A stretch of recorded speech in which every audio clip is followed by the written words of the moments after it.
अध्याय 111 निमंत्रण। 5 महीने बीत गए जबकि जिन युवाओं को गुप्त मार्ग में प्रवेश करने के लिए चुना गया था वे लगातार खेती कर रहे थे। इन 5 महीनों के दौरान खेती करने के बजाय डेविस ने पूरे दिल से कीमिया में प्रशिक्षित किया। उन्होंने आत्मा की लौ का उपयोग करना सीखा जिससे उन्हें कोयले जैसी जलने योग्य सामग्री का उपयोग किए बिना गोलियां बनाने में मदद मिली। आत्मा की लौ केवल उन लोगों के साथ बनाई जा सकती है जिनके पास आग के साथ संबंध था। इस कठोर आवश्यकता ने कई लोगों को उच्च स्तरीय कीमिया सीखने के लिए छोड़ दिया क्योंकि जैसे जैसे स्तर बढ़ता है आग की लपटों को नियंत्रित करने के लिए आत्मा का उपयोग किए बिना मैन्युअल रूप से आग को नियंत्रित करना मुश्किल हो जाएगा। इसके अलावा गोली बनाने के लिए आत्मा की लौ का उपयोग करने के अपने फायदे हैं, जैसे कि गर्मी की तीव्रता को आसानी से नियंत्रित करने में सक्षम होना जब तक कि किसी का अपनी आत्मा ऊर्जा पर उच्च नियंत्रण हो। पहले महीने के दौरान डेविस को अपनी आत्मा की लौ में हेरफेर करने के लिए अपनी आत्मा ऊर्जा को नियंत्रित करने में कठिनाई हुई जिसके कारण उसे कई सामग्रियों और कॉलड्रॉन को बर्बाद करना पड़ा। दूसरे महीने के दौरान वह आत्मा की लौ को कुशलता से नियंत्रित करने में सक्षम था। तीसरे महीने के दौरान वह पृथ्वी रैंक गोलियां बनाने में सक्षम था। चौथे महीने के दौरान उन्होंने अपनी गोली बनाने के कौशल को मजबूत किया और लगन से अभ्यास किया। और पिछले महीने के दौरान वह आखिरकार एक लो लेवल स्काई रैंक पिल बनाने में सफल रहा। अल्केमिस्ट हाइवर्ड अपनी गति से पूरी तरह से आश्चर्यचकित था और यह स्वीकार करने से खुद को रोक नहीं सका कि यह लड़का एक साल में उससे आगे निकल जाएगा।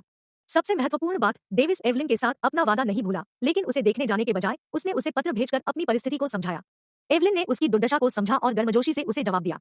उसके बाद उन्होंने सप्ताह में एक बार पत्र भेजकर संवाद किया, एक दूसरे को बताया कि उन्होंने उस सप्ताह क्या किया था। डेविस के लिए इसने उसे मुस्कुरा दिया क्योंकि उसने पहले कभी इस तरह की भावनाओं का अनुभव नहीं किया था। हेक उसे इस तरह के कार्यों को करने का कोई अनुभव नहीं था। इसके अलावा वे ट्रांसमिशन क्रिस्टल का उपयोग करके संवाद कर सकते थे, लेकिन किसी कारण से ऐसा नहीं किया। ऐसा लगता था कि वे किसी अजीब कारण से एक दूसरे से मिलने या बात करने से बचते थे। दोनों को इस बात का आभास था कि वे एक दूसरे को क्या बताना चाहते हैं, लेकिन इससे बचते रहे। यह वास्तव में निराशाजनक है। डेविस अपनी सांस के नीचे बुदबुदाया। वह मेज पर बैठ गया क्योंकि उसने एक निश्चित समस्या के बारे में सोचते हुए अपने माथे की मालिश की। डेविस अब 11 साल का था। उसकी ऊंचाई बढ़ती गई जिससे वह ठीक 5 फीट लंबा हो गया। उनके चेहरे ने कुछ मर्दाना विशेषताओं को चित्रित करना शुरू कर दिया। उनके द्वारा पहने गए काले शाही वस्त्रों के साथ मिलकर वह बिल्कुल सुंदर लग रहे थे। क्या निराशाजनक है। उसके पीछे एक प्यारी सी आवाज गूंज रही थी। उन्होंने एलिया को कमल की स्थिति में बैठे देखने के लिए पीछे देखा। वह अपनी खूबसूरती से आकार की बादाम आंखों, पूरी तरह से आकार की छोटी नाक और चमकदार होठों के साथ मंत्रमुग्ध लग रही थी। उसकी ऊंचाई 4 फीट 5 इंच तक बढ़ गई, जबकि उसके लंबे रेशमी काले बाल छाती की लंबाई तक पहुंच गए। उसने गहरे नीले रंग के कपड़े पहने थे जो महंगे और सुरुचिपूर्ण लग रहे थे। उसने अपनी आंखें खोली और उत्सुकता से उसे देखा। यह डेविस ने उसे समझाने से पहले एक पल के लिए सोचा। यह पता चला है कि उन्हें सम्राट एश्टन से एक आधिकारिक पत्र मिला था। पत्र में संकेत दिया गया है कि राजकुमारी शर्ली एश्टन एक महीने में अपना जन्मदिन मनाएंगी और ऐसा लगता है कि उन्हें जन्मदिन समारोह में भाग लेने के लिए अपनी मंगेतर के साथ सौहार्दपूर्वक आमंत्रित किया गया था। इसके बारे में इतना निराशाजनक क्या है? एलिया के चेहरे पर एक भ्रमित भाव था। वह समझ नहीं पा रही थी कि किस तरह की बात है। डेविस ने आह भरी, मुझे पता है कि वे मुझे क्यों आमंत्रित कर रहे हैं, लेकिन मुझे समझ में नहीं आता कि वे एवलिन को क्यों आमंत्रित कर रहे हैं। यह उनके लिए चोट का अपमान करने जैसा है। चोट में अपमान जोड़ना? आपका क्या मतलब है? आप अभी भी नहीं समझते हैं क्योंकि आप अभी भी छोटे हैं। एलिया ने उसकी बात सुनकर अपनी आंखें घुमा ली। सम्राट एश्टन मूल रूप से मेरे और शर्ली की शादी की सगाई की बर्खास्तगी से असंतुष्ट थे, इसलिए वह किसी भी तरह से शर्ली के जन्मदिन समारोह में एवलिन को आमंत्रित नहीं करेंगे। मेरे अनुमान से यह पत्र शर्ली का काम होना चाहिए। अगर मुझे यह अनुमान लगाना था कि उसे ऐसा क्यों करना पड़ा तो। डेविस ने आगे बढ़ने से पहले एक पल के लिए सोचा। उसके शाही पिता अभी भी उससे असंतुष्ट है और इस आगामी जन्मदिन समारोह का लाभ उठाकर मुझे आमंत्रित करने के लिए उस पर दबाव डाला। फिर उसके पास ऐसा करने के अलावा कोई विकल्प नहीं था, इसलिए उसने मुझे निमंत्रण भेजा, लेकिन इसके बजाय निमंत्रण का विवरण बदल दिया ताकि मैं एवलिन को अपने साथ ला सकूं, जिससे उसे अपने पिता की इच्छाओं को कुशलतापूर्वक अस्वीकार करने का कारण मिल सके। एलिया चुप रही। उसके चेहरे पर एक अजीब सा भाव था, जैसे कि वह किसी बेवकूफ को देख रही हो। तुम मुझे ऐसे क्यों देख रहे हो? डेविस असहज हो गया और उससे सवाल किया।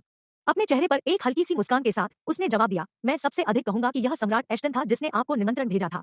डेविस ने उसे देखा और हंसते हुए कहा, ओह, आप ऐसा क्यों कहेंगे? सम्राट एश्टन शर्ली के दिल में ईर्ष्या का उपयोग करने की कोशिश कर रहा है ताकि वह आपसे शादी कर सके। डेविस उसकी अटकलों को सुनकर भौंचक्का रह गया। ईर्ष्या का उपयोग करना? आपका मतलब है कि वह किसी भी तरह एवलिन और मुझे उसने ईर्ष्या पैदा करने की योजना बना रहा है? हाँ, कम या ज्यादा? अपनी आंखें घुमाते हुए उसने जवाब दिया। डेविस ने हंसते हुए कहा, हाँ, आपके पास काफी कल्पना है। इसके अलावा मेरी वजह से ईर्ष्या हो रही है। आप निश्चित रूप से मेरे लायक उठाना पसंद करते हैं। एलिया ने अचानक उसे एक असंतुष्ट नजर से देखा। आप हमेशा खुद को सामान्य रूप से विनम्र क्यों करते हैं? आप लोरेट साम्राज्य के क्राउन प्रिंस है, रहस्यमय वरिष्ठ के शिष्य है। इस दुनिया में मुझे नहीं लगता कि आपके मालिक को छोड़कर किसी को भी आपसे ऊंचा दर्जा है। उसने अपने हाथ फैला दिए। मैं खुद को नहीं जानता, मुझे लगता है कि बिना किसी कारण के अभिमानी रूप से कार्य करते समय मैं खुद को मंद महसूस करता हूँ। एलिया अवाक थी, लेकिन वह इस बात को स्वीकार करने से खुद को रोक नहीं सकी कि उसने क्या कहा था। उस पर अपनी उंगली उठाते हुए उसने कहा, सबसे पहले आप इस महाद्वीप में जीवित सबसे मजबूत प्रतिभा है। दूसरे, आपकी प्रतिष्ठा इतनी अधिक है कि इस महाद्वीप में सभी एकल महिलाएं आपकी प्रगति को अस्वीकार नहीं करेंगी। उसकी नजर उससे बच गई क्योंकि उसने सोचा, मुझे भी शामिल करें। उस पर अपनी नजर वापस करते हुए उसने असंतुष्ट नजर से पूछा, वास्तव में आपको क्या लगता है कि आप ईर्ष्या करने के लायक नहीं है? डेविस थोड़ा हंसा। आप कहते हैं कि कोई भी मुझे मना नहीं करेगा? फिर मुझे यह बताओ, एवलिन ने सगाई से इनकार क्यों किया जब तक कि मैं उसे मनाने में कामयाब नहीं हुआ? उस समय वह आपसे बड़ी थी और आप अभी भी एक बच्चे थे। उम्र का अंतर भी काफी अजीब रहा होगा। आखिरकार जब तक वह आपसे नहीं मिली तब तक उसे कुछ गलतफहमी रही होगी। अब भी कई महिलाएं आपकी प्रशंसा करती हैं और चाहती हैं कि आप उन्हें नोटिस करें। मैं आपको चुनौती देता हूं कि 16 साल की उम्र के बाद आप एक अकेली महिला को अदालत में पेश करें। मुझे देखने दें कि तब तक कोई आपके अग्रिम को अस्वीकार करने की हिम्मत करता है या नहीं। उसके उस तरह के भाषण को सुनकर वह काफी गुदगुदी कर रहा था, लेकिन साथ ही उसने उसे एक गूंगी नजर से देखा। वह धीरे धीरे उसके मुंह से निकले शब्दों के बारे में सोच रहा था। मैंने उसे बोल्ड होना सिखाया, लेकिन इतना बोल्ड नहीं, खासकर उसकी उम्र के लिए। अपने मन में चिल्लाते हुए उसने खुद को उन चीजों को सिखाने के लिए फटकार लगाई जो उसे नहीं सिखाना चाहिए था। अध्याय 112 कोर में भिन्नता। डेविस अचानक खड़ा हो गया, एलिया को पकड़ लिया और उसे बिस्तर पर फेंक दिया। फिर उसने अपने काले वस्त्रों को हटाते हुए उसे बंद कर दिया, जिससे उसकी अच्छी तरह से आकार की मांसपेशियों का पता चला। उसका शरीर बैंगनी रंग के शीर्ष और काले रंग के तल से ढका हुआ था। तुम तुम क्या कर रहे हो? बिस्तर पर लौटते हुए वह खुद को सीधे बैठने में कामयाब रही, क्योंकि वह भ्रमित तरीके से चिल्ला रही थी। मैं क्या कर रहा हूँ? बस यह जांचना कि आपके शब्द सच है या नहीं। बिस्तर पर चढ़ते हुए उसने उसकी कलाइयों को पकड़ा और उसे नीचे धकेल दिया। एलिया की पलकें धीरे से कांप रही थी। उसने उसकी घूमती हुई आंखों को देखा जो अचानक एक जिज्ञासु दृष्टि से भर गई थी।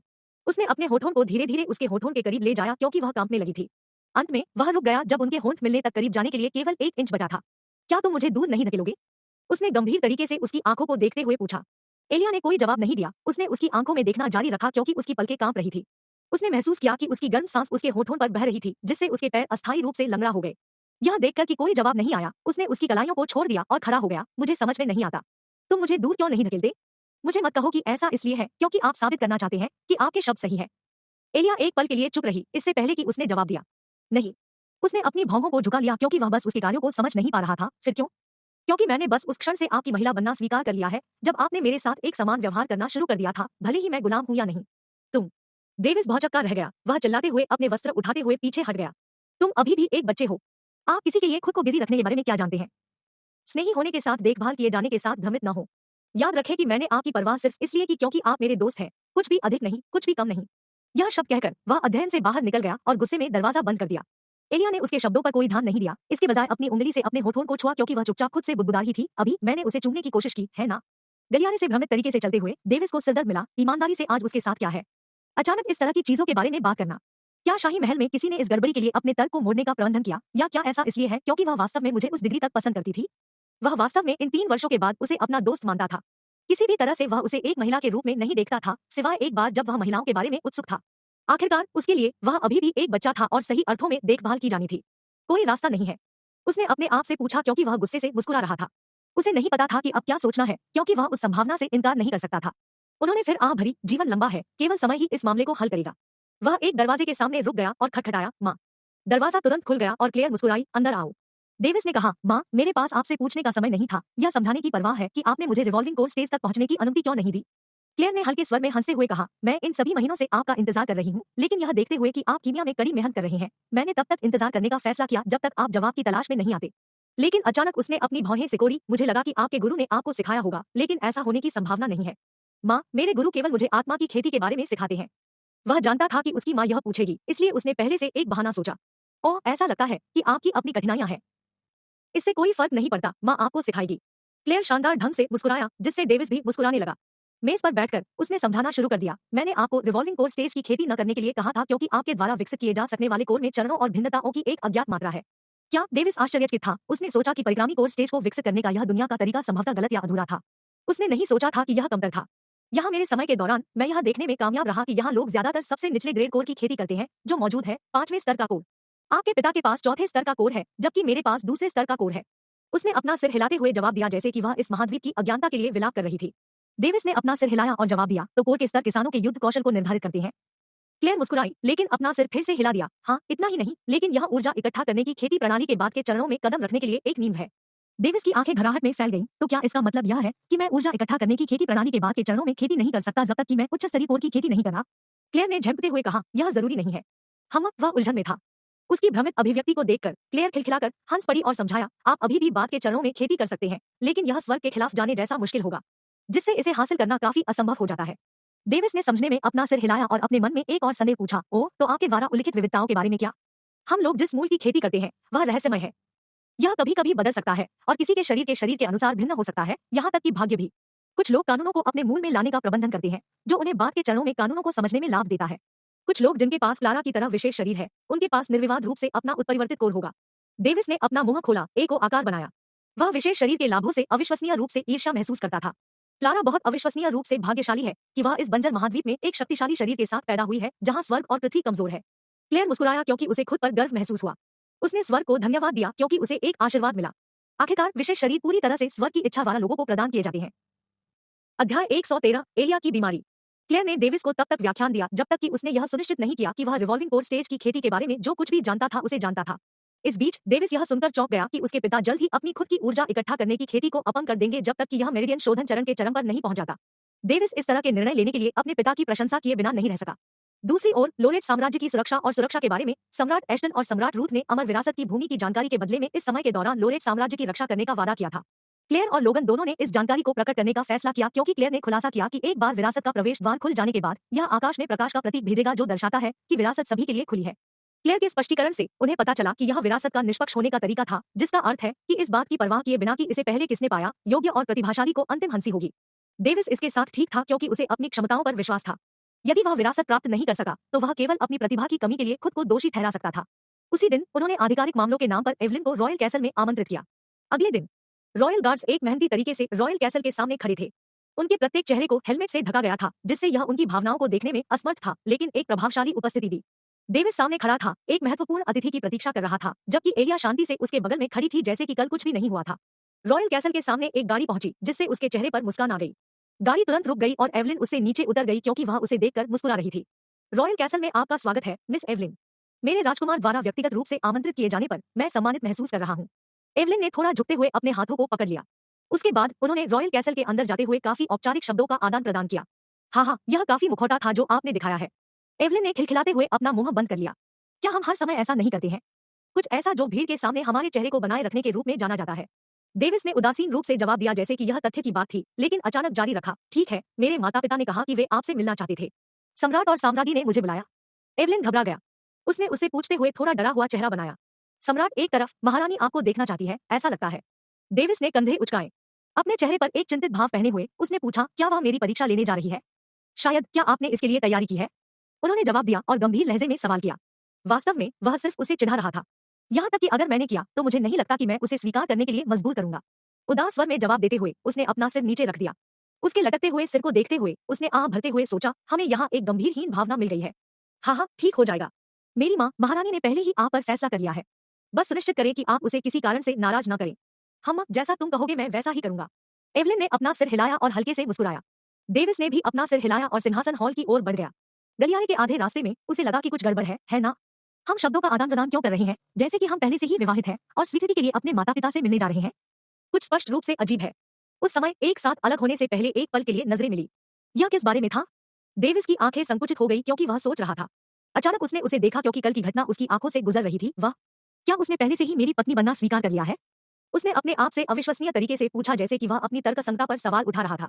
एक पल बाद उसने अपना सिर हिलाया और चलना जारी रखा। कुछ मिनट बाद वे अंततः सिंहासन हॉल के सामने पहुंचे। ठीक है, अंदर जाओ। तुम नहीं आ रहे हो? डेविस ने अचानक उसके बगल में चलना बंद कर दिया। एवलिन ने महसूस किया कि वह अब उसके साथ नहीं चल रहा था और अकेले में अपने ससुराल वालों से मिलने की संभावना पर थोड़ा और घबरा गया। डेविस ने अपना सिर हिलाया, यह संकेत देते हुए कि वह अब उसके साथ नहीं जाएगा। एक पल बाद उसने अपने हाथों को उठाया और एक अंगूठा ऊपर दिया। एवलिन ने अपने हाथों को अपनी कमर पर रखा था। उसने फिर अपना सिर हिलाया और सिंहासन कक्ष के अंदर चली गई। डेविस ने हंसते हुए अध्ययन के लिए वापस रुख किया क्योंकि उसके पास यहाँ रहने का कोई कारण नहीं था। जैसे ही उसने अपना सिर घुमाया वह जम गया। एलिया ने अपनी आंखें संकुचित करके उसे देखा। उसे अचानक लगा जैसे वह कुछ बेईमान करते हुए पकड़ा गया है। इससे पहले कि वह इसे और अधिक सहन न कर सके उसने उसे घूरना जारी रखा। तुम मुझे किस लिए घूर रहे हो? कुछ नहीं, यह सिर्फ इतना है कि मुझे लगा कि आप दोनों के बीच का रिश्ता अचानक और अधिक अंतरंग हो गया है। मिलनसार। बेशक, मैं और एवलिन जल्द ही शादी करने जा रहे हैं। यह पूरी तरह से सामान्य है और उम्मीद की जानी चाहिए। इसके अलावा आजकल आपके साथ क्या है? तुम पूरी तरह से अजीब अभिनय कर रहे हो, एलिया। उन्होंने इसे तथ्य के रूप में जवाब दिया और अंत में उससे पूछने के लिए एक चिंतित स्वर का उपयोग किया।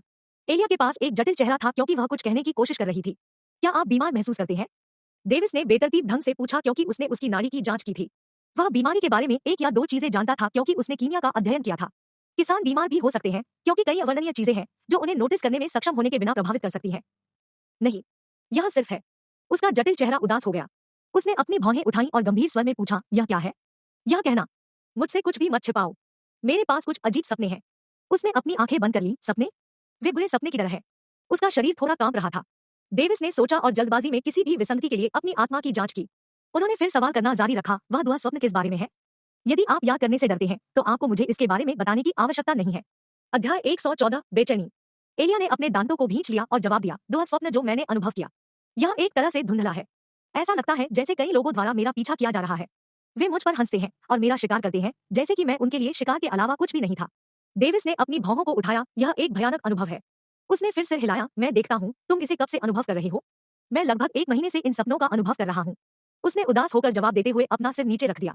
यह सुनकर उसने अपनी आंखें बंद कर ली क्योंकि उसे खुद पर संदेह था, क्या मैं इतना अविश्वसनीय हूँ कि वह मुझे इसके बारे में बात करने के लिए भी नहीं आएगी। फिर भी निराश हुए बिना उन्होंने सवाल पूछना जारी रखा, क्या आपको ये बुरे सपने आते हैं जब आप सो रहे होते हैं? हाँ, लेकिन न केवल उस समय, एक पल के लिए गुजरते हुए उसने फिर से कहा, मुझे ये बुरे सपने मिलते हैं जबकि मैं खेती भी करती हूँ। उसने फिर से सिर हिलाया और सोचा, अजीब, खेती के दौरान? अब तक मैंने जो देखा है उससे उसकी आत्मा सामान्य है। क्या यह एक दिल दानव हो सकता है? नहीं, वह इसके लिए बहुत शुद्ध है।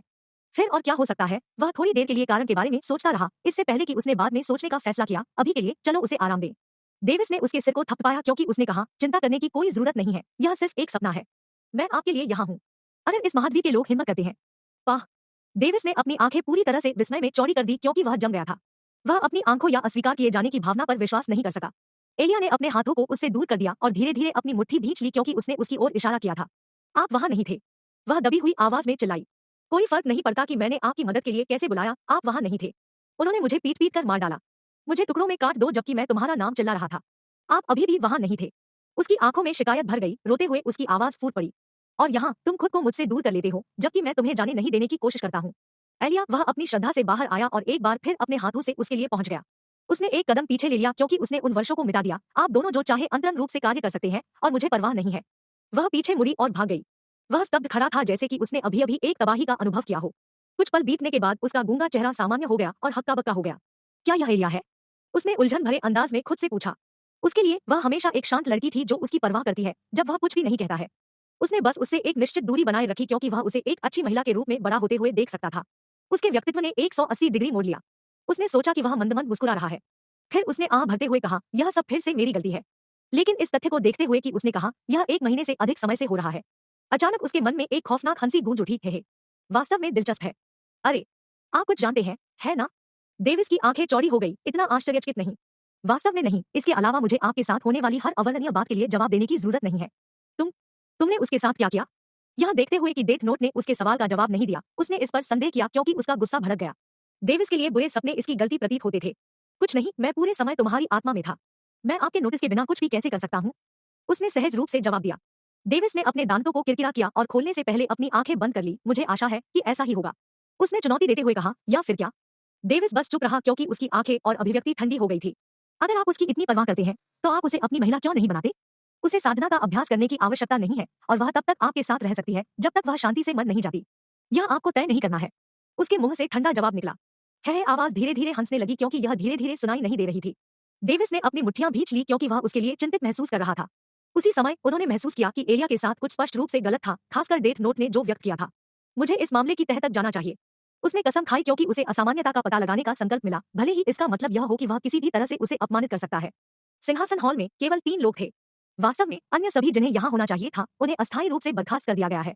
एवलिन सम्राट और महारानी का अभिवादन करता है। एवलिन अपने हाथों को पकड़ते हुए झुक गई।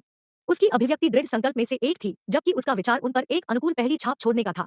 अच्छा, लोगान ने कहा कि उसने उसे देखा और क्लेयर को देखा। सच में उसे नहीं पता था कि इस स्थिति में क्या कहना है, इसलिए उसने मदद के लिए क्लेयर की ओर देखा। एवलिन को सम्राट से प्रशंसा प्राप्त करने में अच्छा लगा। उसे अब लगा कि वह किसी तरह उनकी स्वीकृति हासिल कर सकती है। क्लेयर ने अपनी आंखें झुका ली। उसे यह भी नहीं पता था कि उसने पहली बार क्यों बात की क्योंकि वह वही थी जिसने एवलिन को सिंहासन हॉल में बुलाया था। क्लेयर ने अपनी आस्तीन को हटा दिया और कहा, एवलिन कॉलन यह था। क्या आप जानते हैं कि आप किसी भी तरह से मेरे बच्चे के योग्य नहीं हैं? उसकी ठंडी अभिव्यक्ति ने उसे ठंडा और शातिर बना दिया। एवलिन यह सुनते ही कांप उठी। उसका पिछला विचार आते ही गायब हो गया। उसने थोड़ा सा अपना सिर नीचे रखा और जवाब दिया, आप बिल्कुल सही है मेरी महारानी। अगर यह वह वादा नहीं होता जो हमने आपके पिता कॉलन परिवार के प्रमुख से किया था तो आपके पास यहाँ रहने का कोई मौका नहीं होता। मेरे पहले बेटे से शादी करना तो दूर की बात है। क्लेयर ने चिढ़े हुए स्वर के साथ अपना वाक्य समाप्त किया। मैं इसे सदियों पहले से जानता हूँ। एवलिन ने अपना सिर उठाया और जवाब दिया, वह बहुत पहले से जानती थी कि स्थिति के हिसाब से या प्रतिभा के लिहाज से वह उससे मेल नहीं खा सकती थी। क्लेयर ने कहा, लड़की, क्या तुम अपनी गलतियों को जानती हो? जिस क्षण एवलिन ने सुना कि उसने भ्रम में अपनी आंखें चौड़ी कर ली, गलतियां? मेरी महारानी, मुझे सच में नहीं पता कि आप किस बारे में बात कर रहे हैं। अध्याय 115 शिकायत और मान्यता। क्लेयर के चेहरे पर एक घृणित भाव था। ओ, एक कृत्य है ना? आप बस मुझे आपको और अधिक नापसंद कर रहे हैं। एवलिन का दृढ़ संकल्प और इच्छा कम हो गई। मेरी महारानी, मैं अशिष्ट, आप वापस बात करने की हिम्मत करते हैं। क्लेयर ने गुस्से में चेहरा बनाया क्योंकि वह खड़ी होने के दौरान उस पर चिल्ला रही थी। अपनी आंखें सिकोड़ते हुए वह वापस बैठ गई और जारी रखा, ठीक है, चलो इसे अपने तरीके से करते हैं। सबसे पहले, मैंने सुना है कि आप इस शादी को पहली जगह में नहीं चाहते थे। दूसरी बात, तुमने मेरे बेटे को बहकाया और उसे अपने इशारे पर बुलाया। तीसरी बात, आप उसे अपने लिए ऊंची एड़ी पर बिठाने में भी कामयाब रहे कि उसने रिवॉल्विंग कोर्ट स्टेज के रहस्यों को भी उजागर किया। अंत में आप यहाँ आने और बिना किसी डर के हमसे मिलने की हिम्मत भी करते हैं। क्या है? आप वास्तव में एक विक्सन है जो महिमा और शक्ति के पीछे वासना करते हैं। एवलिन ने आरोप पर व्यथित महसूस किया। नहीं, आए, क्या क्या आपने सोचा कि मुझे यह सब नहीं पता था? क्या आपको अपनी गलतियों का एहसास है? तुम्हारी यह बड़ी भूल मौत की सजा है। एवलिन ने आंसू बहाए क्योंकि उसने पहली बार सोचा था जब वह और डेविस मिले थे। वह इस शादी को नहीं चाहती थी, लेकिन वह उससे प्यार करने लगा। वह यह स्वीकार किए बिना नहीं रह सकी कि उसने अनैच्छिक रूप से उसे अपने आकर्षण से बहकाया। क्योंकि आप यह शादी नहीं चाहते हैं और हम अपने वादे से पीछे नहीं हट सकते हैं, इसलिए आप अपने पिता से कहेंगे कि आपको कोई दिलचस्पी नहीं है और आज्ञाकारी रूप से पीछे हट जाएंगे। यदि तुम ऐसा करते हो तो मैं तुम्हें जीने और दूसरे राजकुमार से शादी करने की अनुमति दूंगा जब वह बड़ा हो जाएगा। आप क्या कहते हैं? जैसे कि उसे माफी देते हुए क्लेयर ने बात की और एक छानबीन भरी नजर से उससे सख्ती से सवाल किया। एवलिन जम गई। उसकी आंखें कुछ शत्रुता के साथ महारानी को चमक रही थी क्योंकि उसके दिमाग में अचानक कुछ टूट गया। मैं आपके दूषित शब्दों का पालन करने के बजाय खुद को मारना पसंद करूंगा। क्या आप हमारा अपमान करने की हिम्मत करते हैं? क्लेयर अपने चेहरे पर एक क्रूर अभिव्यक्ति के साथ खड़ा हो गया। एवलिन ने थोड़ा सा मुस्कुराया और कहा, चूंकि मुझे पता है कि मैं मरने जा रहा हूँ, मुझे क्या डरना है? तुम? क्लेयर ने एक असंतुष्ट चेहरा बनाया लेकिन गुप्त रूप से एवलिन के अब तक के प्रदर्शन से खुश था। आमतौर पर एक महिला जिसने सत्ता की कामना की थी, वह मौत की धमकी के बाद अपने प्रस्ताव के साथ समझौता कर लेगी, लेकिन एवलिन के साथ क्लेयर डेविस के साथ रहने का अपना संकल्प देख सकती थी। यही कारण है यही कारण है कि मैं शाही परिवार से शादी नहीं करना चाहता था। आप सभी अपने आप से भरे हुए हैं कि आप मुझे दूसरे राजकुमार से शादी करने का प्रस्ताव देने की हिम्मत भी करते हैं जब मैं पूरे दिल से डेविस से प्यार करता हूँ। मुझे क्या आश्वासन है कि आप लोग मेरे बच्चे को नुकसान नहीं पहुंचाएंगे जब मेरे पास एक होगा? क्लेयर ने आश्चर्य से अपनी भौहें उठाई। उसने वास्तव में अपने भविष्य के बारे में सोचा। उसके बाद उसने लोगान की ओर अपना सिर घुमाया जैसे कि पूछ रही थी कि उसका परिवार किस तरह का है। लोगान ने मुस्कुराते हुए अपनी हथेली को थोड़ा ऊपर उठाया। यह दर्शाता है कि वह बहुत दूर चली गई है और उसे अभी उसका परीक्षण करना बंद कर देना चाहिए। क्लेयर ने कहा कि उसे बुरा लग रहा था, लेकिन वह यह सुनिश्चित करना चाहती थी कि वह अपने बेटे के लिए सही महिला थी। उसने थोड़ी आह भरी और पूछा, क्या आप वास्तव में उससे प्यार करते हैं? बिना किसी छल और योजना के। मैं उसे अपने पूरे दिल से प्यार करता हूँ और कोई फर्क नहीं पड़ता, आप लोग इसे बदल नहीं सकते। एवलिन ने जवाब दिया। उसका स्वर बलपूर्वक था जो इंगित करता था कि भले ही वे उसे यातना दे, वह अपने विचारों को नहीं बदलेगी। अचानक एक आवाज हंस पड़ी जैसे सिंहासन हॉल में तनाव को दूर कर रही हो। हा हा हा, उसने परीक्षा उत्तीर्ण की है ना? यह लोगन था जो इस पूरे समय चुप था। सौभाग्य से, हाँ। अगर वह ऐसा नहीं करती तो मैं खुद उसे मार डालता। क्लेयर ने एक बड़ी आह भरी और उसे देखकर गर्मजोशी से मुस्कुराया। घटनाओं के मोड़ से एवलिन वहां हकाबक्का खड़ा था। उसका दिमाग तेजी से वर्तमान स्थिति को समझने के लिए काम कर रहा था। टेस्ट? उसने परीक्षा उत्तीर्ण की। अगर वह पास नहीं हुई तो मार दिया गया। आखिरकार उसे एहसास हुआ कि उसके साथ क्या हुआ है और वह हक्का-बक्का स्वर में बुदबुदाया, मेरा परीक्षण किया जा रहा था। बेशक तुम थे। अब मैं देख सकता हूँ कि मेरे बेटे ने आपको क्यों चुना। डेविस की याद दिलाने के बाद एवलिन ने वापस सोचा कि उसने अंदर आने से पहले क्या कहा था। हाँ हाँ, यह ठीक हो जाएगा। मेरी माँ महारानी ने पहले ही आप पर फैसला कर लिया है। बस सुनिश्चित करें कि आप उसे किसी कारण से नाराज न करें। हम जैसा तुम कहोगे मैं वैसा ही करूंगा। उसकी सलाह को याद करते हुए उसका चेहरा शर्मिंदगी से लाल हो गया। वह जानती थी कि उसका परीक्षण किया जाएगा, लेकिन क्या यह तरीका बहुत ज्यादा नहीं है? उसने सोचा कि जैसे ही उसने अपने होंठ काटे, आरोप से उसकी शिकायत छोटी नहीं थी। क्लेयर अपनी सीट से उठी और उसके पास उड़ गई। ठीक है, मुझे खेद है कि आपने आपको इससे गुजरना पड़ा, लेकिन आपके कार्य स्पष्ट रूप से आपके विचारों के अनुरूप नहीं है। मुझे अभी भी समझ में नहीं आता कि आप उससे कितना प्यार करते हैं। नहीं, मुझे पता है कि आपने उससे प्यार क्यों किया। यही कारण है कि मेरे पास आपको कठोर परीक्षण करने के अलावा कोई विकल्प नहीं था। यह सुनकर एवलिन ने मुस्कुराते हुए कहा, यह मेरी भावनाओं को भ्रमित करने के लिए आपके बेटे की गलती है। हाँ हाँ, किसी भी तरह मैं इससे इनकार नहीं कर सकता। क्या वह काफी अद्वितीय नहीं है? क्लेयर ने गर्व से पूछा। एवलिन मुस्कुराया लेकिन जवाब नहीं दिया। उसकी मुस्कान में एक निश्चित चमक थी जो कहती थी कि वह उसके लिए काफी अद्वितीय था। अपने बियरिंग को फिर से हासिल करते हुए उसने जल्दबाजी में कहा, मैं आपसे असभ्य होने के लिए माफी मांगती हूँ मेरी महारानी। क्लेयर को अचानक इस परीक्षा से गुजरने के लिए और भी बुरा लगा। यह ठीक है, यह पहली जगह में कठोर होने के लिए मेरी गलती थी। इतनी दूर मत बनो, आओ जल्दी से मुझे सांस बुलाओ। गार्ड से पकड़े जाने के बाद एवलिन ने हकलाते हुए कहा, एम सांस। क्लेयर ने जल्दी से उसे गले लगा लिया। अच्छा, जल्दी से अपने ससुर को नमस्कार करो। ससुर जी। क्लेयर को गले लगाते हुए एवलिन ने आवाज लगाई। लोगान ने उसकी स्वीकृति पर सिर हिलाया और संतुष्ट भी महसूस किया, लेकिन उसका चेहरा गंभीर था। मुझे आशा है कि आप वास्तव में अपनी सास को माफ कर देंगे क्योंकि उसने अपने छोटे से जीवनकाल में बहुत सारे विश्वासघात का अनुभव किया था। यही कारण है कि वह यह सुनिश्चित करना चाहती थी कि उसके बेटे की दुल्हन उसके प्रति वफादार होगी। यह सुनकर कि महारानी को विश्वासघात का सामना करना पड़ा है, वह एक बार फिर क्लेयर के चेहरे पर एक नजर डालने से खुद को रोक नहीं सकी। मैं समझता हूँ। मैं कोई अपराध नहीं करूंगा, नहीं मैं आपके खिलाफ ज्यादा नाराजगी रखूंगा। इसके अलावा मैं रिवॉल्विंग कोर्ट स्टेज के रहस्य में अपनी नाक चिपकाने के लिए माफी मांगता हूँ। अध्याय 116 अज्ञात विस्फोट। धीरे से हंसते हुए क्लेयर ने जवाब दिया, हाँ, आपको इसके लिए माफी मांगने की जरूरत नहीं है। मुझे पता था कि यह मेरा बेटा था जिसने आप पर भरोसा करने और आपको इसके बारे में बताने का फैसला किया। मुझे यह भी पता था कि आप किस तरह के व्यक्ति हैं। आखिरकार मैं इस समय आप पर नजर रख रहा हूँ। मेरी निगरानी की जा रही है। यह सुनते ही एवलिन की मुस्कान जम गई। क्लेयर ने हंसते हुए अपने कंधों को थपथपाया। हा, आपने इस पर विश्वास किया। मैं बस मजाक कर रहा था। वैसे भी आपको अब खुद को नीचा देखने की जरूरत नहीं है। अपने आत्मसम्मान को बढ़ाएं और मेरे बेटे के लिए एक योग्य दुल्हन बने। मैं मैं अपनी पूरी कोशिश करूंगा। एवलिन ने सिर हिलाया और घटनाओं के अचानक परिवर्तन पर अजीब महसूस किया। सबसे पहले उस पर राजकुमार को धोखा देने का आरोप लगाया गया था। दूसरा, उसे बताया गया कि उसका परीक्षण किया जा रहा है। तीसरा, उन्होंने तब उससे कहा कि वह पास हो गई है और उसे एक वास्तविक दुल्हन बनने की दिशा में काम करना चाहिए।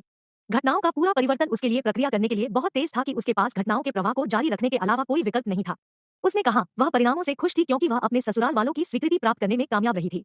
क्लेयर उसके जवाब पर मुस्कुराई और अचानक उसे एक निश्चित बात याद आई। पहले मेरे कार्यों के लिए माफी के रूप में मैं आपको कुछ ऐसा बताऊंगा जो मेरे बेटे को भी अभी तक एहसास नहीं हुआ है। एवलिन ने उसके उल्लेख पर रुचि दिखाई। क्या यह मेरे बारे में है? क्लेयर ने अपने उत्सुक चेहरे पर हंसते हुए जवाब दिया, यह आपके बारे में नहीं है, लेकिन यह निश्चित रूप से आपके भविष्य से संबंधित है।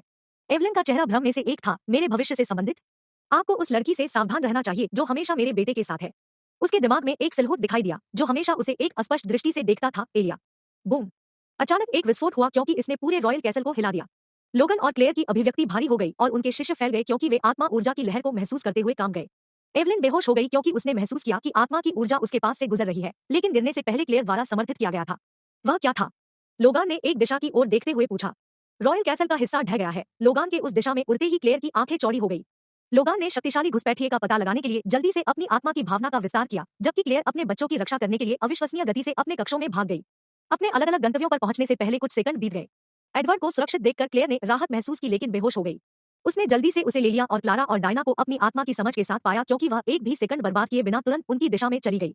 लोगन ने रॉयल कैसल के ढह गए हिस्से के सामने आधे घुटने टेक दिए। उनकी आंखें संकुचित हो गई और जिस आत्मा के दबाव का वह सामना कर रहे थे उसने उन्हें अपने दो पैरों से खड़े होने में असमर्थ बना दिया। उन्होंने उस दृश्य को देखने के लिए अपना चेहरा उठाया जिसे वह अपने ज्ञान से संसाधित करने में असमर्थ थे। एक छोटी लड़की ने डेविस को एक ही हाथ से गला घोंट दिया क्योंकि उसे हवा में उठाया गया था। तुम कौन हो? डेविस चिल्लाया क्योंकि उसकी गर्दन का गला घोंटा गया था। मैं? आपको यह जानने की आवश्यकता नहीं है कि आप नीच सुअर हैं। आपको बस इतना पता होना चाहिए कि आपका भाग्य यहाँ समाप्त होता है। डेविस की आंखें कांप रही थी क्योंकि उसका चेहरा दर्द से दूषित हो गया था। वह अचानक कठिनाई से मुस्कुराया। मैं देखना चाहता हूँ कि आप मेरे स्वामी की उपस्थिति में मुझे मारने की हिम्मत करते हैं। लोगन के घटनास्थल पर पहुंचने से कुछ मिनट पहले उन्होंने कहा, ईमानदारी से कहूं तो मुझे नहीं पता कि अब उससे कैसे बात करूं। वह यह स्पष्ट नहीं कर सका कि वह मुझसे प्यार करता है। अगर मुझे अभी भी इसका एहसास नहीं है तो मैं एक चट्टान की तरह घना हो रहा हूँ। इसके अलावा जब हम बात कर रहे होते हैं तो वह भागने की हिम्मत कैसे करती है और मुझे मूर्ख की तरह वहां लटका देती है। ग्रैंड सी कॉन्टिनेंट मीट के समय से उसका साहस बहुत बढ़ गया है। डेविस उसके कार्यों पर लगातार शिकायत करता रहा, लेकिन साथ ही उसके चेहरे पर एक हल्की मुस्कान थी जिसने कहा कि वह अभी भी उसकी परवाह किए बिना नहीं रह सकता। वह इन 3 वर्षों में एक साथ बिताए गए समय को याद करते हुए अपने नियत निवास की ओर चलते रहे। तो क्षमा करें मास्टर, मुझे एलिया कहा जाता है। मी एलिया को याद करते हैं। तुम्हारे नीच सेवक को इतने सम्माननीय की आवश्यकता नहीं है मेरे राजकुमार। इसके अलावा कुछ भी नहीं। मैं किसी भी सजा को स्वीकार करूंगा, कृपया इस नीच को दंडित करें। आह, वह डरपोक छोटी लड़की बड़ी होकर बाघिन बन गई। जब मैं पहली बार उससे मिला तो जब वह मेरे सामने बात करती थी तो वह एक उचित वाक्य भी नहीं बना पाती थी, और अब मैं वह हूँ जो उससे परेशान हो रहा है। जोर जोर से हंसते हुए उन्होंने विचार करना जारी रखा। यह निश्चित रूप से एक त्वरित विकास है जो एक बच्चे के लिए काफी असंभव है, लेकिन किसी व्यक्ति के व्यक्तित्व की नींव उसके बचपन में ही स्थापित हो जाती है।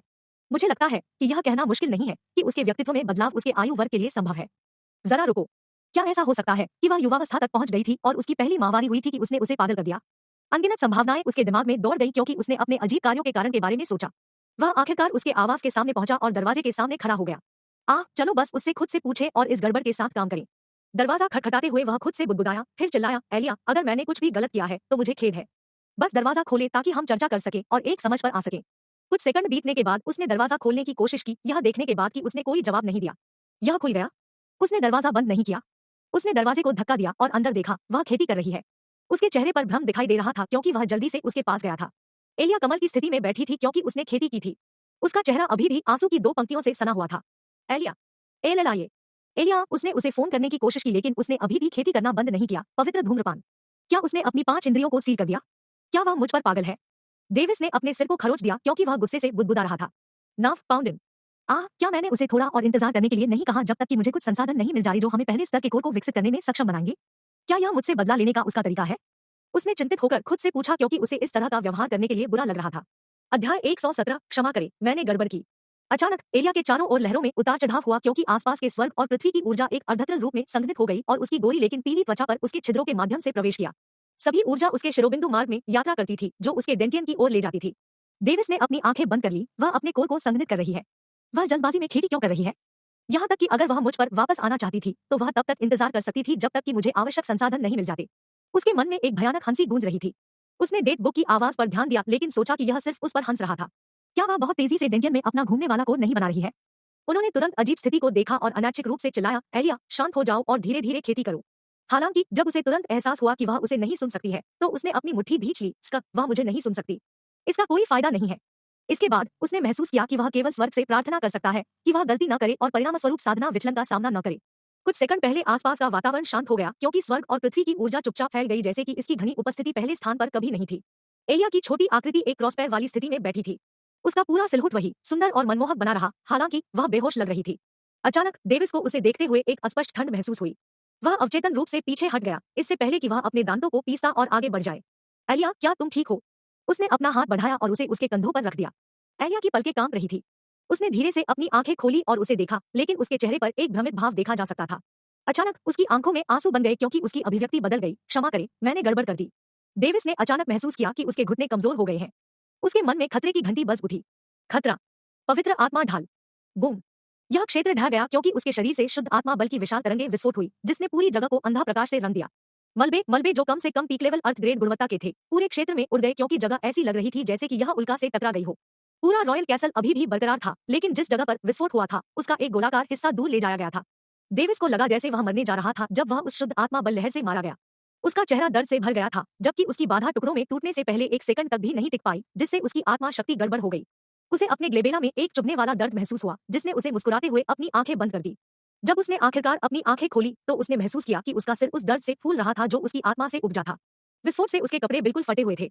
अपने सिर को किनारे की ओर झुकाते हुए उसने देखा कि एलिया अपना मुंह खुला करके हवा में तैर रही थी जैसे कि वह कष्टदायी दर्द से पीड़ित थी। निराकार आत्मा बल उसके शरीर में प्रवेश करते ही उसके चारों ओर बढ़ गया, जिससे शून्य की एक जगह बन गई जिसने उसकी चीखों को अलग कर दिया। ये क्या हो रहा है? डेविस अपने फेफड़ों के ऊपर चिल्लाया, लेकिन उसकी आवाज कर्कश थी जिससे वह किसी के कानों तक नहीं पहुंच पा रहा था। वह उसकी आत्मा शक्ति को एक बांध द्वारा छोड़ी गई बाढ़ की तरह तेजी से बढ़ते हुए महसूस कर सकता था। वह उसकी स्थिति सहित स्थिति का सिर या पूंछ नहीं बना सकता था, लेकिन एक बात जो उसे यकीन था वह यह थी कि उसके साथ कुछ अप्रिय होने से पहले उसे बेहोश कर दिया जाए। अपने शरीर में ऊर्जा के हर टुकड़े को इकट्ठा करने पर ध्यान केंद्रित करते हुए उन्होंने स्थानांतरित करने की तैयारी की, जबकि उन्होंने वैक्यूम के उस स्थान को तोड़ने की योजना बनाई। भेदी पवित्र लांस। बूम। एलिया अपने चेहरे को एक मुस्कान में डुबोते हुए वह उसके कमजोर तैरते हुए शरीर की ओर बढ़ गया क्योंकि वह पागलों की तरह चिल्ला रहा था। अचानक उसकी आंखों के अंदर की दुनिया एक ठहराव पर आ गई क्योंकि उसकी गर्दन एक कमजोर हाथ से गला घोंट दी गई थी। उसके सामने प्रस्तुत वर्तमान दृश्य को देखकर उसकी आंखें चौड़ी हो गई। इस समय उनकी आंखों ने एक लड़की को पंजीकृत किया जिसकी त्वचा पीली थी, काले बाल थे जो सफेद रंग के कुछ किस्में से भरे हुए थे। उसकी भौहें शुद्ध सफेद थी और उसके चेहरे की संरचना एलिया के समान सुंदर और आराध्य थी। उसने उसे ऊपर उठाया क्योंकि वह उसे एक छानबीन भरी नजर से देख रही थी। उसकी बर्फसफेद आंखों ने उसके दिल में एक हाड़ कंपा देने वाली ठंडक पैदा की। अगले ही पल डेविस को तेजी से एहसास हुआ कि उसके सामने उड़ने वाला व्यक्ति अब एलिया नहीं था। तुम कौन हो? डेविस चिल्लाया, लेकिन उसकी आवाज कर्कश रूप से गूंज रही थी और उसकी गर्दन उसके द्वारा गला घोंट दी गई थी। उसने महसूस किया कि उसकी शक्ति को नियंत्रित किया जा रहा था और महसूस किया कि वह बस उसकी आत्मा के दबाव से दबा दिया जा रहा था।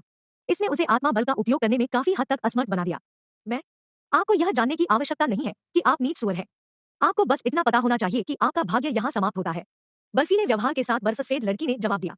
उसकी ठंडी आंखों में एक ऐसे व्यक्ति की नजर थी जो मारना चाहता था। डेविस की आंखें कांप रही थी क्योंकि उसका चेहरा दर्द से दूषित हो गया था। वह अचानक कठिनाई से मुस्कुराया, मैं आपको अपने स्वामी की उपस्थिति में मुझे मारने की हिम्मत करते हुए देखना चाहता हूँ। अहंकार। उसकी बर्फसफेद आंखें चमक रही थी क्योंकि शब्द उसके मुंह से निकल गए थे। उसका हाथ जो उसकी गर्दन को पकड़े हुए था अचानक उज्जवल हो गया और उसकी कलाई के चारों ओर अक्षरों की एक लहर बन गई। सनसनाहट। घूमते हुए पत्र अचानक फूट पड़े और प्रकाश की किरण में बदल गए जो उसकी ओर बढ़ गए। प्रकाश की किरण ने उसके ग्लेबेला में प्रवेश किया और प्रकाश की जंजीरों में बदल गई। डेविस को अचानक लगा जैसे वह कीचड़ में डूबा हुआ था और महसूस किया कि उसका दिमाग खाली और सुस्त हो रहा है। अगले ही पल उसने अपनी सचेत वापसी महसूस की और कीचड़ में डूबे होने की भावना गायब हो गई। बर्फ से सफेद लड़की ने थोड़ी देर के लिए उसे एक निहार नजर से देखा, इससे पहले कि कुछ बर्फीले शब्द उसके मुंह से निकल गए, अभी के लिए खुद को भाग्यशाली समझो। जब मुझे अपनी खेती वापस मिल जाएगी तो मैं तुम्हें मारने के लिए वापस आऊंगा। उसकी ठंडी आंखें अचानक सतर्क हो गई क्योंकि उसने अपनी आत्मा की भावना को फैलाया। उसकी आंखें बाईं और दाईं ओर झुकी हुई थी अगर वह किसी को खोज रही थी। डेविस गिर गया और उसके द्वारा अपनी गर्दन छोड़ने से खांसी शुरू हो गई। बर्फ से सफेद रंग की लड़की ने अपना मुंह खोला और उदासीन स्वर में बोली, कौन सा विशेषज्ञ इस मेलबैग की रक्षा कर रहा है? स्कूमबैग कहे जाने के बाद डेविस को भारी खांसी हुई। वह नहीं जानता था कि उसने इस अस्तित्व के साथ क्या किया जिसे एक स्कमबैग कहा जाता है। ऐसा लगता था जैसे इस अस्तित्व में उसके लिए बहुत अधिक नफरत थी। लेकिन इस सब के बाद वह उसके कार्यों से वास्तव में नाराज होने के अलावा कुछ नहीं कर सका। प्रारंभ में उसने अपने गुस्से को दबाकर रखा क्योंकि वह जानता था कि यह अज्ञात अस्तित्व उसे मारने के लिए एलिया के शरीर का उपयोग कर सकता है, लेकिन गला घोंटे जाने और एक मेलबैग कहे जाने के बाद वह खुद को नियंत्रित नहीं कर सका। तुम कौन हो? क्या आप जानते हैं मैंने ऐसा क्या किया कि मुझे इस तरह बुलाया जाना चाहिए? डेविस चिल्लाया क्योंकि वह लगातार खांस रहा था। बर्फ से सफेद रंग की लड़की ने उसकी बातें नहीं सुनी, लेकिन ठंडे स्वर में जारी रखने से पहले अपनी आंखें बंद कर ली। मौन। मेरे साथ ठीक है, मैं उम्मीद करता हूँ कि जब मैं इस मेलबैग को मारने के लिए लौटूंगा तो आप भी ऐसा ही करेंगे। अध्याय 118 अटकलें। तुम। मैं एक बदमाश नहीं हूँ। डेविस ने खड़े होने की कोशिश की, लेकिन अनजाने में उसकी जोरदार आत्मा शक्ति द्वारा दबा दिया गया। उन्होंने कहा, मुझे लगता है कि इस मामले में आपकी चुप्पी का मतलब स्पष्ट है। फिर मुझे आशा है कि आपको बाद में पछतावा नहीं होगा। हम। क्या आप पूछते हैं इस तथ्य के बारे में कि आपने मुझे मारने का सही मौका खो दिया? बर्फ से सफेद रंग की लड़की की अलौकिक हंसी पूरे क्षेत्र में गूंज रही थी। डेविस अचानक खड़ा हो गया और लड़खड़ा गया, लेकिन जैसे ही उसने उसकी दिशा में देखा, उसने एक खाली जगह के अलावा कुछ भी नहीं देखा। वह गायब हो गया। अपनी आंखें सिकुड़ते हुए उसने बाएं और दाएं देखा और महसूस किया कि उस पर दबाव गायब हो गया था। इसने उनके दिमाग में पूरी तरह से खराब स्वाद छोड़ दिया, क्योंकि उन्हें पूरी तरह से अनदेखा कर दिया गया था और एकतरफा जमीन पर कुचल दिया गया था। हालांकि इससे भी अधिक, उस इकाई ने एलिया के शरीर को दूर कर दिया था। डेविस उस क्षण लोगन जो आत्मा बल द्वारा दबा दिया गया था, जल्दी से उसके पास अपना रास्ता बनाया। डेविस ने अपने पिता को देखा, जिनके चेहरे पर गंभीर भाव थे। लोगन उसके बगल में खड़ा था क्योंकि उसने अपने कंधों को पकड़ रखा था। वास्तव में क्या हुआ? अपना सिर हिलाते हुए डेविस ने जवाब दिया, क्योंकि उसने अपने सिरदर्द को महसूस किया। मुझे नहीं पता। एलिया अचानक एक बकवास उगलने वाली सफेद में बदल गई जब उसने एक सफलता का अनुभव किया और गायब हो गई। लोगान डेविस की चोटों की जांच करने से पहले आश्चर्यचकित हो गया। क्या आप घायल हैं? मैं ठीक हूँ, लेकिन मेरी आत्मा घायल है। मैं ठीक होने के लिए अध्ययन पर वापस जाऊंगा। डेविस ने जवाब दिया, क्योंकि उसने एक दर्दनाक आह ली थी। वह एलिया के गायब होने पर दुखी महसूस किया, और इसे और खराब करने के लिए उसे अभी भी पता नहीं था कि वास्तव में एलिया के साथ क्या हुआ था। एक अज्ञात अस्तित्व अचानक उस पर कब्जा कैसे कर सकता है? यहाँ तक कि अगर कुछ अस्तित्व रॉयल कैसल में घुसपैठ करता है, तो क्या वह इसका प्रमुख लक्ष्य नहीं होना चाहिए? अज्ञात अस्तित्व महिला है, इसलिए उसने मेरे बजाय एलिया को चुना। ठीक है, अपने आप को पूरी तरह से ठीक करना सुनिश्चित करें। लोगान ने अपने परिवेश की जांच करते हुए कहा, लेकिन अगर कोई उसे ध्यान से देखता है तो वे देख सकते हैं कि वह थोड़ा कांप रहा था। डेविस बता सकता था कि वह अभी हुई घटनाओं से काफी हिल गया था। वह उसे दोष नहीं दे सकता था, क्योंकि उसने जो दबाव अनुभव किया था उसने आत्मा को भी डरा दिया था। बर्फ से सफेद रंग की लड़की ने जो दबाव छोड़ा वह काफी डराने वाला था। पिताजी, चिंता करने की कोई जरूरत नहीं है। वह चली गई, लेकिन किसी के हताहत होने का कारण नहीं बनी। लोगान ने उसे देखा और आखिरकार अपनी आंखें अविश्वसनीय रूप से चौड़ी करने से पहले राहत की सांस ली। तुम सही हो, लेकिन उसने कैसे किया? जरा रुको, क्या आपने एलिया कहा? उसने इतनी शक्ति कैसे हासिल की? डेविस आश्चर्यचकित हो गया, क्योंकि उसने कहा, जब वह यहाँ आया था तो क्या वह इतना सतर्क था? वह अभी अपनी आत्मा के साथ पूरी शाही राजधानी को खंगाल रहा होगा। मुझे नहीं पता, ऐसा इसलिए हो सकता है क्योंकि वह किसी अज्ञात अस्तित्व से ग्रस्त थी। एकमात्र बात जो मुझे यकीन है वह यह है कि शरीर निस्संदेह एलिया का है। डेविस ने अपने दांतों को किरकिरा करते हुए कहा। एलिया की मासूम मुस्कान और कोमल आंखों के ठंडे में बदलने के बारे में सोचकर उसकी आंखों में गुस्सा उमड़ पड़ा। चुपचाप चलते हुए वह अध्ययन के लिए चला गया, जबकि क्लेयर जांच शुरू करने से पहले घटनास्थल पर पहुंची। चीजें शांत होने से पहले एक दिन बीत गया, लेकिन उस पल शाही राजधानी में एक निश्चित खबर का विस्फोट हुआ। हाई लाइन गुलाम व्यापारियों को समाप्त कर दिया गया था। डेविस ने सवाल किया, क्योंकि उसके शिष्य झिलमिला रहे थे। क्लेयर ने अपना सिर हिलाया। 10,000 से अधिक लोग जो इससे संबंधित हैं, वे मर चुके हैं। प्रत्यक्षदर्शियों का कहना है कि उन्होंने हाई लाइन स्लेव ट्रेडर्स के मुख्यालय के आसपास काले और सफेद बालों वाली एक छोटी लड़की को उड़ते हुए देखा। उसने अपनी आंखें बंद कर ली, क्योंकि उसने सोचा, अजीब बात है, क्या हाई लाइन स्लेव ट्रेडर्स का मुख्यालय वह जगह नहीं है जहां एलिया बड़ी हुई थी? वे वही थे जिन्होंने एलिया को नीलाम कर दिया था। उसकी अभिव्यक्ति देखकर क्लेयर ने अपने विचारों की पुष्टि की। लेकिन इसका कोई मतलब नहीं है। मुझे मत बताओ कि जिसने एलिया को धारण किया था वह बदला लेने में उसकी मदद करना चाहता था। अगर ऐसा है तो उसने मुझे मारने की कोशिश क्यों की? दाऊद के चेहरे पर निराशा थी। कल अध्ययन पर लौटने के बाद उन्होंने डेट बुक पर सवाल उठाया, लेकिन यह जवाब देने के लिए तैयार नहीं था। इसने कहा कि यह केवल यह बताने के लिए तैयार था कि वह सोल फोर्जिंग कल्टीवेशन में अगले स्तर पर कब पहुंचता है। इसके शीर्ष पर भले ही वह एलिया के साथ सामना करना चाहता था, यह संभव नहीं था, क्योंकि वह उसकी आत्मा फोर्जिंग कल्टीवेशन के सामने बहुत कमजोर था। क्या होगा अगर यह आपके जैसा ही मामला हो जाए? क्लेयर ने अचानक अपने चेहरे पर एक चिंतित भाव के साथ पूछा। मेरे जैसा ही मामला? तुरंत उसने अपने मूल के बारे में सोचा और वह इस दुनिया में कैसे आया, एक ट्रांसमाइग्रेटर? उसने जल्दी से विचार मिटा दिया और उसे देखा।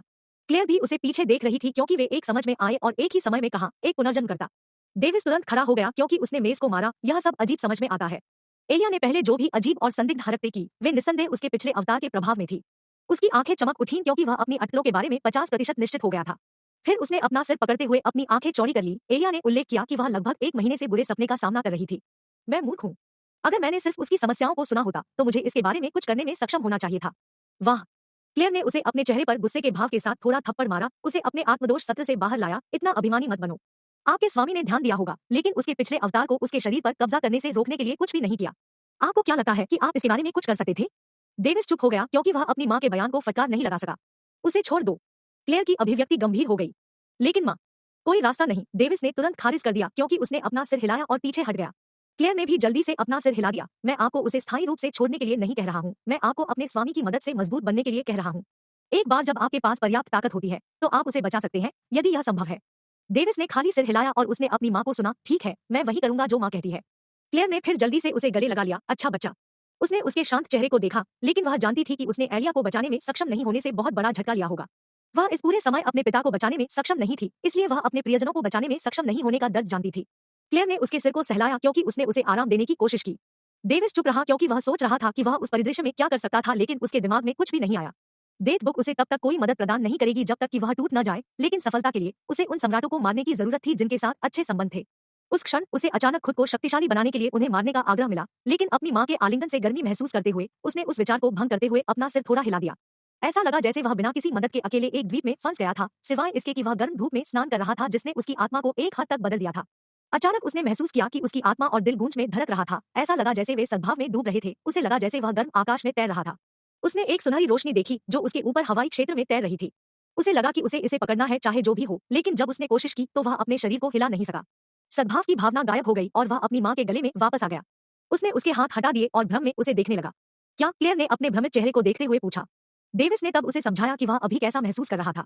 जैसा कि वह समझा रहा था, क्लेयर की अभिव्यक्ति बाद में उत्तेजना में बदलने से पहले आश्चर्य में बदल गई। अध्याय 119 सफलता मध्यस्तरीय वयस्क आत्मा चरण। क्लेयर ने जल्दी से अपने कंधों को पकड़ लिया और उत्साह से चिल्लाया, डेविस, आपने दिल के इरादे को लगभग समझ लिया होगा। दिल का इरादा? क्या यह तलवार के इरादे की तरह है? एक उत्सुक चेहरे के साथ उन्होंने सवाल किया। उन्होंने पहले इस तथाकथित हार्ट इंटेंट के बारे में नहीं पढ़ा था। यह उन इरादों की तरह नहीं है, यह रहस्यमय और अलौकिक है। प्राचीन ग्रंथों में दर्ज है कि जिन लोगों ने दिल के इरादे को समझ लिया है, वे लोगों के दिलों के माध्यम से देख सकते हैं। उपयोग इसकी शक्ति है। डेविस ने सोचा कि यह इरादा क्लारा की सच्चाई आंखों के करीब था। क्या उसके पास कोई आक्रामक शक्ति नहीं है? उन्होंने फिर सवाल किया। उन्हें अभी एक आक्रामक क्षमता की आवश्यकता थी, न कि सहायक क्षमता। उन्होंने कहा, बेशक यह हुआ है, लेकिन पहले स्तर पर नहीं। आप लोगों के दिलों को प्रभावित करने, उन्हें अपने तरीके बदलने के लिए मनाने या उन्हें आपके लिए काम करने में भी सक्षम होंगे। डेविस ने आश्चर्य से अपनी आंखें चौड़ी कर ली। यह लोगों पर आत्मा की मुहरें लगाने और उन्हें कठपुतली में बदलने से बेहतर है।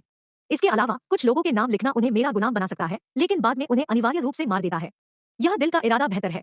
माँ, जल्दी से मुझे बताओ कि दिल के इरादे को कैसे समझें। डेविस ने उसके हाथ पकड़े और उत्साह से पूछा। क्लेयर ने हंसते हुए कहा, यह मैंने जो प्राचीन ग्रंथ पढ़े उनमें हृदय के इरादे को समझने की विधि का उल्लेख नहीं था। इसमें केवल यह उल्लेख किया गया था कि यह व्यक्ति और उनकी अंतर्दृष्टि पर निर्भर करता है। क्या? इतना अस्पष्ट? डेविस का चेहरा निराशा में बदल गया। यह मदद नहीं की जा सकती है। आखिरकार यह कहा गया कि यह गूढ़ था और तब तक समझा नहीं जा सकता जब तक कि आपको एपिफेनी प्राप्त न हो। क्लेयर ने थोड़ा मुस्कुराते हुए कहा। अचानक उसका उदास चेहरा जम गया। क्लेयर ने इसे देखा और चिंता किए बिना नहीं रह सका। क्या हुआ? उसका जमे हुए चेहरा अविश्वसनीय रूप से प्रफुल्लित हो गया क्योंकि वह मुस्कुरा रहा था। मुझे लगता है कि मैं सफलता का अनुभव करने जा रहा हूँ।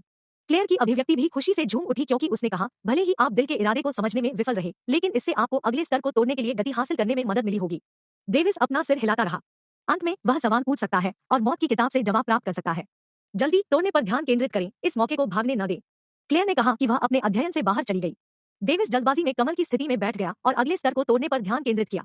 क्लेयर अध्ययन के बाहर थी। उसने उसके सफल होने का इंतजार किया क्योंकि उसके चेहरे पर चिंता दिखाई दे रही थी।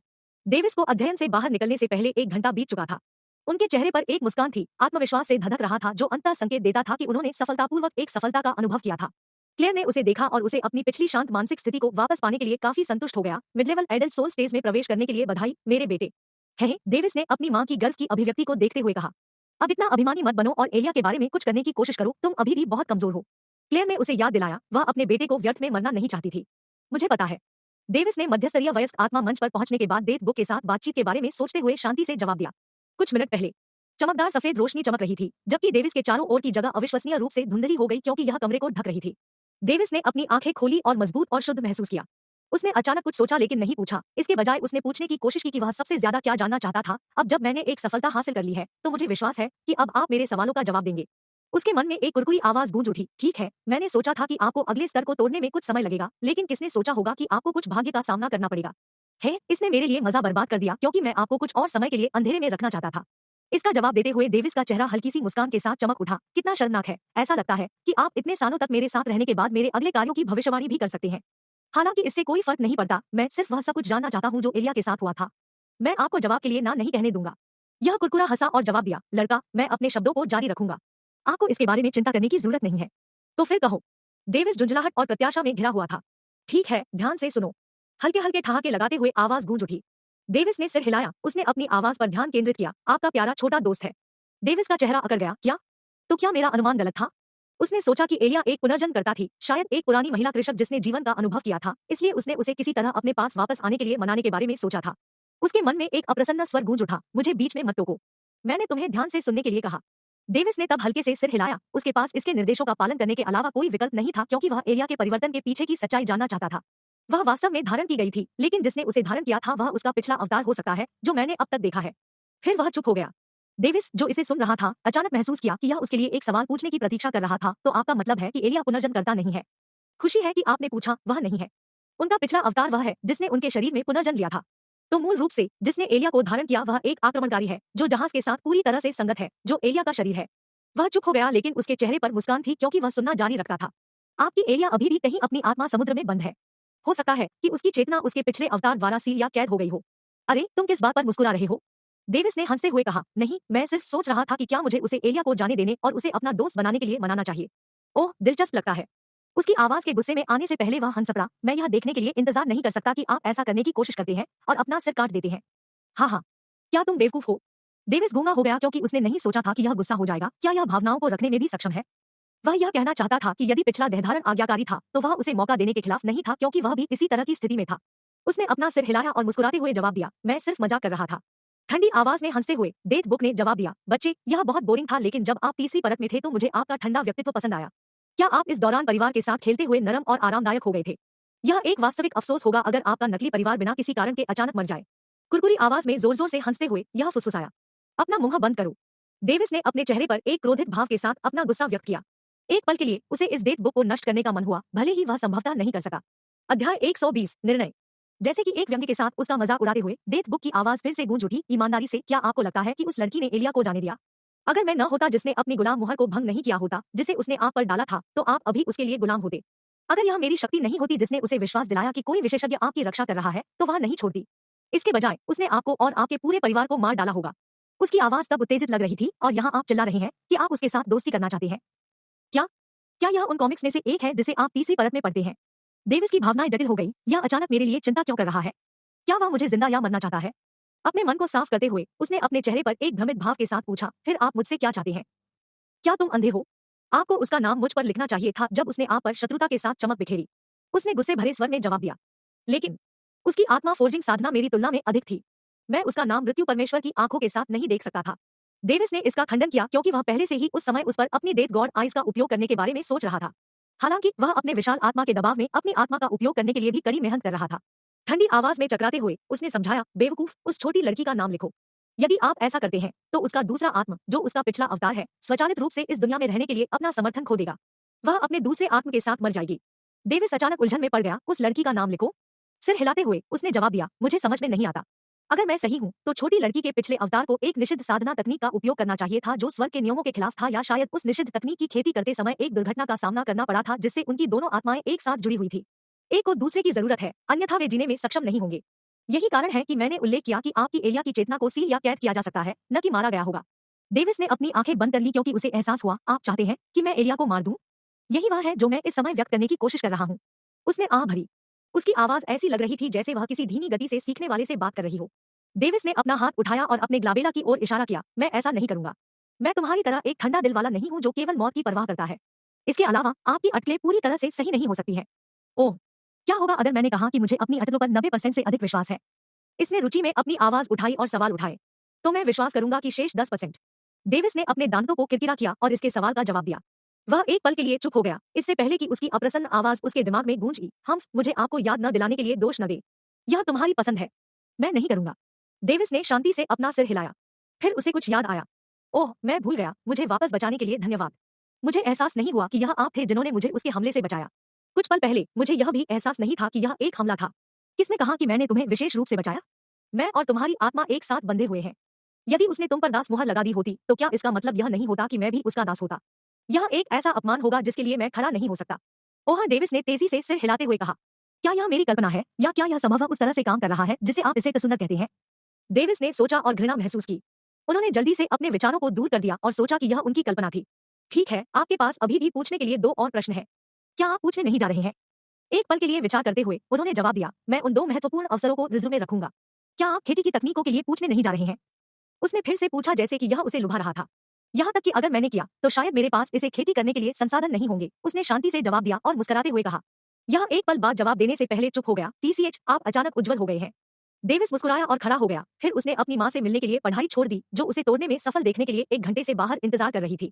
मैंने उसके पिछले अवतार से दूर रहने का फैसला किया है, जब तक कि मैं एलिया को वापस पाने के लिए पर्याप्त मजबूत नहीं हो जाता। डेविस ने दृढ़ता से जवाब दिया, क्योंकि वह अपने विचारों से बाहर आया था। क्लेयर मुस्कुराई, क्योंकि वह देख सकती थी कि वह न केवल इसके बारे में आशावादी था, बल्कि चिंता जो उसे परेशान कर रही थी उसकी आंखों से गायब हो गई है। ओह, मैं उल्लेख करना भूल गया। एवलिन के पिता ड्यूक इवान गॉल्डन आज उसे ले जाने के लिए आए थे। वह पूरे समय आपका इंतजार करती रही, लेकिन यह देखकर कि आप व्यस्त और घायल थे, वह बिना कुछ कहे चली गई। डेविस की अभिव्यक्ति खाली हो गई, क्योंकि उसे अचानक ऐसा महसूस हुआ कि वह हँसती है। वह एलिया के मामले में इतना खो गया था कि वह एवलिन के बारे में पूरी तरह से भूल गया। उसने अपने हाथों को उठाया और खुद को चेहरे पर झुका लिया, जबकि उसने खुद को फिर से आत्मदोष में डुबो दिया। क्या वह घायल है? उसने धीरे से पूछा, उसकी आवाज आत्मदोष से भरी हुई थी। क्लेयर ने अपना सिर हिलाया, नहीं, वह उस समय बेहोश हो गई थी। इसके अलावा वह ठीक है। दूसरों के बारे में क्या? डेविस ने आराम किए बिना पूछा। हर कोई सुरक्षित है, कोई चोट नहीं है, सिवाय रॉयल कैसल के केवल एक छोटे से हिस्से को नष्ट कर दिया गया था। उज्जवल रूप से मुस्कुराते हुए उसने अपने कंधों को थपथपाया, जो कुछ बोझ ले जा रहा था। मुझे खेद है माँ, यह सब मेरी गलती है। क्लेयर उलझन में थी, लेकिन उसने जवाब दिया, यदि आप ऐसा सोचते हैं तो एवलिन की अच्छी देखभाल करके इसे हमारे लिए बनाएं।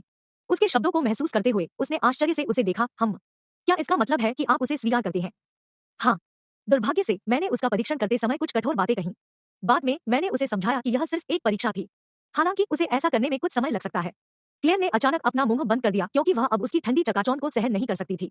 डेविस की अभिव्यक्ति धीरे धीरे ठंडी हो गई, जबकि वह उसे घूरता रहा। मुझे खेद है। क्लेयर ने अपना सिर नीचे करते हुए जवाब दिया। उसकी आवाज अब से ज्यादा नम्र नहीं हो सकती थी। मैं तुम्हें दोष नहीं दे रहा हूँ माँ। मुझे पता है कि आपने मेरे लिए यह किया है। यह सिर्फ इतना है कि समय इससे बदतर नहीं हो सकता है। ऐसा लगता है कि पूरी दुनिया मेरे खिलाफ साजिश रच रही है। डेविस ने एक उत्तेजित आह निकाली। मैं? वह कुछ कहना चाहती थी, लेकिन सही शब्द नहीं बोल सकी। खुद पर हंसते हुए डेविस ने जारी रखा, मैं आपकी दुनिया में भी नहीं गया हूँ, लेकिन मुझे दुर्भाग्य से मारा जा रहा है। मैं यह सोचने से खुद को रोक नहीं सका कि जिस अभिशाप ने मुझे पिछले जन्म में त्रस्त किया था, वह अभी भी मेरे साथ है। क्लेयर चुप रही। वह एवलिन के साथ कठोर व्यवहार करने के लिए और अधिक दोषी महसूस करती थी। इसे छोड़ दो, यह कुछ नया नहीं है। दुर्भाग्य मेरे मरने तक मेरा पीछा करता है, यह नहीं बदलेगा। क्लेयर अपने पिछले जीवन के बारे में उसके विचारों को समझ नहीं सका, लेकिन अपने बेटे को खुद को दोष देते हुए देखकर वह पूछने से खुद को रोक नहीं सकी, डेविस, क्या आप हार मान रहे हैं? डेविस ने उसे देखा और हंसा, बिल्कुल नहीं। मैं खुद को किसी से भी बेहतर जानता हूँ। लगता है कि मैं इसे किसी के साथ साझा करना चाहता था, और वास्तव में अब जब मैंने अपने विचारों को प्रकट किया है तो मैं बहुत बेहतर महसूस कर रहा हूँ।